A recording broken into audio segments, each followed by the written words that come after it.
Since the release of Dear Esther in 2012, walking simulators have provoked a lot of critical discussion about their genre. Some critics focus on the genre's story element, calling games such as the Drizzlepath series or Firewatch an interactive narrative or narrative game.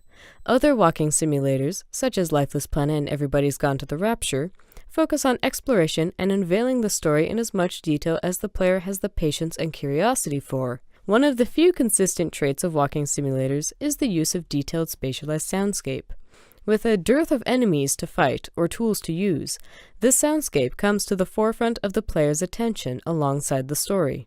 This trait is the key feature of a genre of sound art called soundwalks. Though they are not exactly the same, they share enough similarities to shed light on how we can better appreciate walking simulators as video game-styled stories. In this paper, I argue that although walking simulators exist in a gray area between video games and soundwalks, we as theorists can borrow lenses from both sides. I will use Leaving Lindau as the main case study to demonstrate how we can grapple with the relationship between walking simulators as soundwalks and the stories they put forth through sound design. In my analysis, I will draw on Amory Schaefer and his soundscape analysis in 5 village soundscapes and demonstrate a similar analysis of the town of Lindau from Leaving Lindau. Next, I will discuss Janet Cardiff's 21st century evolution of the soundwalk and how her virtual soundwalks are similar to walking simulators. Third, I will explore the virtual narrative time theory from Alison Warren. Fourth, I will tie in sonic modular loops as discussed by Elizabeth Medina Gray and Mark Bennis, and how these apply to walking simulators but not soundwalks. These various sonic theories answer the questions that soundwalk analysis cannot, and thus fill in the analysis of the walking simulator as narrative-driven musical experience. So, to understand soundwalks, we must first understand soundscapes, the collection of localized sounds that reflexively define and are defined by the immediate area. Canadian ethnomusicologist Amory Schaefer's work in soundscapes in the 1970s instilled a new appreciation for the sounds we encounter every day. In his treatise 5 European Villages in 1977, he analyzed the soundscapes of tiny towns across Europe and compared their objective and subjective sonic data. He identified pitches and rhythms in each village and related them to music. In 1977, he recorded Skrov, Sweden, a town of 300 people with 3 factories and a handful of shops. Schaefer condensed its soundscape into a dominant ninth chord quite in tune. He then identified the rhythm of the town based on a daily progression in tidy half-hour segments. To Schaefer, the soundscape in a village like Skrov is a 24-hour-long piece of music with form and motion. Because walking simulators often emphasize natural settings and small villages, or even a single house, we can do a similar pitch and rhythm examination of the walking simulator setting. In Leaving Lindau, the player explores Mother's house, Uncle's farm, a forest trail, a tea house, and the bustling docks of Lindau. This tiny village fits nicely with Skrov and the rest. In all 5 discrete areas, the music is D minor or F major. The natural soundscape formed by birds chirping, winds rustling through the trees, crashing waves, and so on, also fall into a D tonality. During this time of quantifying soundscapes, Schaefer and his colleagues came up with a word for interacting with them. Hildegard Westerkamp states that a soundwalk is any excursion whose main purpose is listening to the environment. Her soundwalk compositions are like guided tours. This narrator-guide technique appears in some walking simulators, but the composers mostly rely on immersion in the virtual world to open the player's ears and use diegetic sounds rather than instructions to guide the player. This is a common technique in exploration-heavy video games. In recent years, new composers like Janet Cardiff and George Buras have developed a new take on soundwalks using virtual space and augmented reality. For example, in Cardiff's The City of Forking Paths from 2014, the participant follows the stream of people in augmented reality. They move at their own pace, so there is no set time for this piece. There is noticeable similarity between this and walking simulators, as well as adventure video games, which confirms that we can use the same lens used to examine soundwalks for walking simulators. They share many fundamental qualities with these virtual soundwalks: a rich sonic environment that drives the story and immersion, an interesting visual environment to help the participant navigate and become immersed, and the focus is on experiencing narrative. But there are some key differences that are unique to the video game medium, and these set walking simulators apart from soundwalks. First, soundwalks, both physical and virtual, play out in the real-world time, but time does not pass in a virtual world. Second, the player might teleport, Many walking simulators use teleportation to move the player between areas, and in the ones that do not, the participant still possesses the ability to pause or leave the virtual world at any time. Third, sonic elements are modular rather than progressive and natural, whereas most soundwalks feature live or recorded sounds from start to finish. To address the non-passage of daytime, I turn to Alison Warren. Virtual worlds do not have to play by the rules of the real world. What does exist in walking simulators, and what is more important, is the narrative time, that some event follows another and progresses towards an end. How music transpires in real time, but reflects narrative time points, gets into research from theorists like Tim Summers and Alison Warren, who discuss music progression in video games and movies respectively as maps and landmarks of plot. As for the teleportation and pausing, many walking simulators encourage the player to complete the story in one sitting.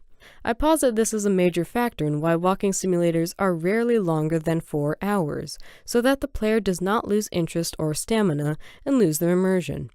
According to Isabella Van Elfren's ALI model, a concise game may have a high immersion quotient provided the virtuality is thick enough. Soundwalks require attention and immersion, as do walking simulators. Movies and books have in-text teleportation to keep the energy and storyline consistent. Video games do the same, assisted by smooth sound transitions to reduce the immersion crack caused by the visual change. Elizabeth Medina Gray calls these seams, when sound modules trade off and overlap. Our case example, Leaving Lindo, smooths over most of its seams by using detonality across every area. Dear Esther and Lifeless Planet and several others use similar timbres to smooth seams, and music only produces real change during narrative time points. Finally, the progression of sonic elements through exact repetition is the key video game element here. Lindau's soundscape is not static. It is run by triggers and timers overlapping and separating, plus spatialization for extra motion and immersion. Sonic loops are one of the most unique traits of video games, and they are the foundation of every walking simulator soundscape. Elizabeth Medina Gray and Mark Bennis have studied loops and modular sound in adventure video games. Medina Gray's chapter on modularity discusses how sonic interactions and musical modules create a new level of narrative meaning and interest. Cardiff's soundwalks use this technique as well, as do Leaving Lindo and several other walking sims. Mark Bennis's paper from January 2017 details the nested loops technique used in handheld games like Pokemon to save space on game cartridges by using musical cells assembled in overlapping loops instead of entire pieces. Leaving Lindo uses nested loops to make the soundscape feel realistic without using lots of stems and taking up computer memory. We saw this earlier when we determined that Lindo is a D minor 7 chord. Each sound in the game, seagulls, sound waves, rustling leaves, are a short loop with a set pitch or pitch range. When layered, the soundscape repeats between a minute to a minute and a half. When taking the non-diegetic area music into account, the player is unlikely to hear any repeat at all, which increases the realism and subsequent immersion. The area sound is also spatialized. For example, gulls may be loudest near the windows, and waves are loudest at the ocean-facing window specifically. Here I turn to architects Porteous and Maston. They suggest measuring average sound pressure levels within a hexagon to objectively analyze soundscape. Their case study at a fishing village in Ross Bay, British Columbia, resembles Schaefer's 5 villages. Here, I have attempted to do the same for a top-down redraw of Mother's House. Analysis should take the dominant sounds into account above the secondary ones. A trait that belongs solely to walking simulators, and neither to soundwalks nor video games, is how they end sonically. The soundscape, whether through sound effects or music or both, undergo a severe shift at the point of conclusion. In the case of Leaving Lindo, the D tonality is broken by D flat on the bells, the loudest sound elements in the game.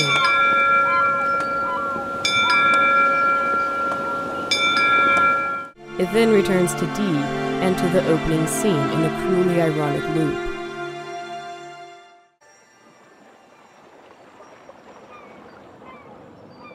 In Dear Esther, the strings, timbres, and musical style change substantially, and we hear human voices besides that of the narrator for the first time. In exploring Lindau and parts of Dear Esther, we have glimpsed how walking simulators resemble soundwalks. To this end, we can use soundwalk analysis on them just like Schaefer and Porteous and Maston. But there are some key differences. The soundscapes are fixed in real time, they sometimes require teleportation, and they often employ modular loops, just like we find in many adventure video games, but here too, walking sims have notable differences from most video games. They often prefer tonalities and timbres as through lines rather than themes. They are simpler. Often they are nothing more difficult than taking a walk, because their focus lies in the narrative and gradual exploration. What further sets them apart from the average video game is intricately spatialized sound and heightened engagement with the soundscape, and emphasis on narrative time.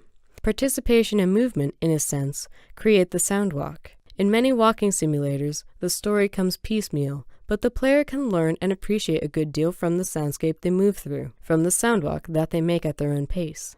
As music theorists, we can explore the middle ground between soundwalk and video game to better understand how the player interacts with the walking simulator. Thank you. Awesome. I think we have time for a couple questions.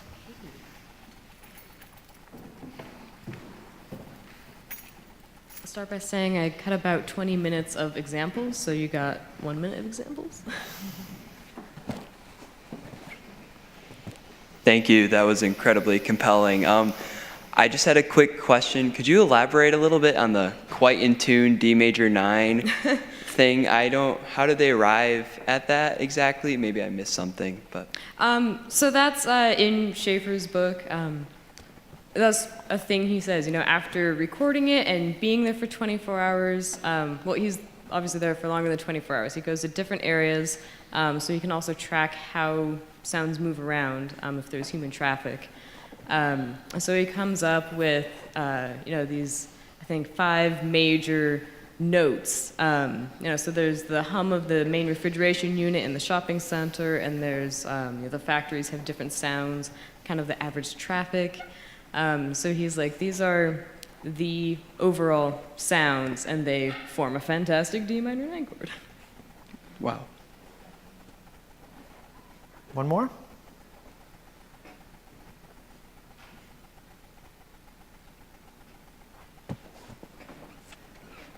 All right, here we go. Sorry, I wish I had a question. I don't, but I just really admire the fact that in your investigation of this genre, you literally played the entire genre. I tried, yeah. That's not always possible, guys. That was really cool. Thank you. And yeah, I have about 80 hours of footage if anyone wants to spend a weekend. But also, I really do intend to make a longer version of this where I can put in all the examples I needed to, because this is a cut from a 30-page paper to a 20-minute presentation to a 10-minute video. So I really do want to go back, take all my actual footage that I wanted to use. So if you guys want to stay tuned, I'll post that in a few weeks. And yeah, so if you're interested, I'll post that out when it's ready. Cool. Thank you so much.